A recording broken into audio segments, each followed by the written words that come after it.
Po kasaka, tulad ng sabi ko nga sa inyo, dito na naman ako pupunta sa kabila.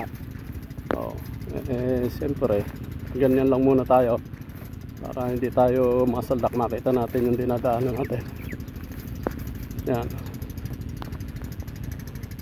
Tubig na din.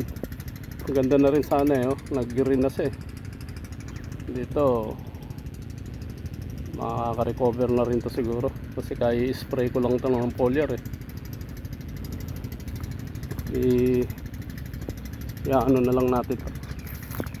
Medyo sasabuyan ng mga ilan na pataba. Ayan oh.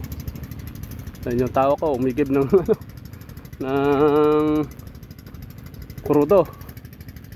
Dito hindi pa, wala pang tubig dito. Mataas kasi rito dito mataas, so akyatin to pero hanggang mamaya siguro magkakatubig na rin yan. Ang mahalaga lang kasi mabasa every other day mabasa siya, lalo na dito. Huwag lang hayaang matuyo. Dito madamo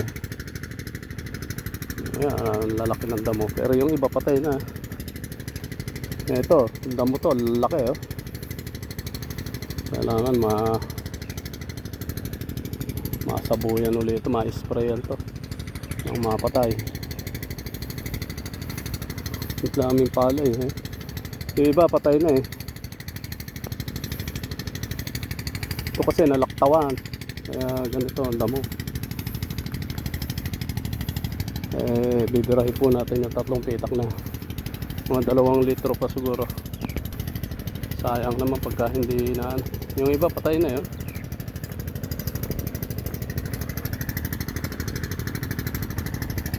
Okay, sige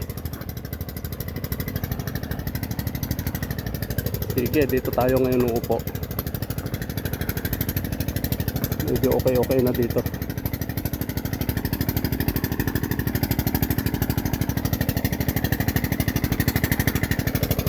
Sige po, ciao po. At pahinga muna ako rito sa kubo. Kaya yung tumutulo na.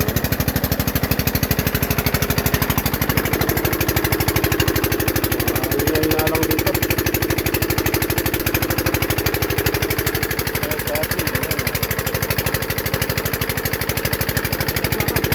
Sige.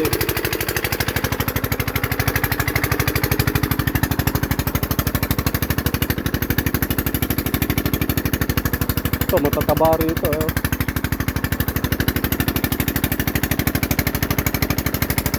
Sige po, ciao po. Ciao. At pahapon na. Pauwi na muna.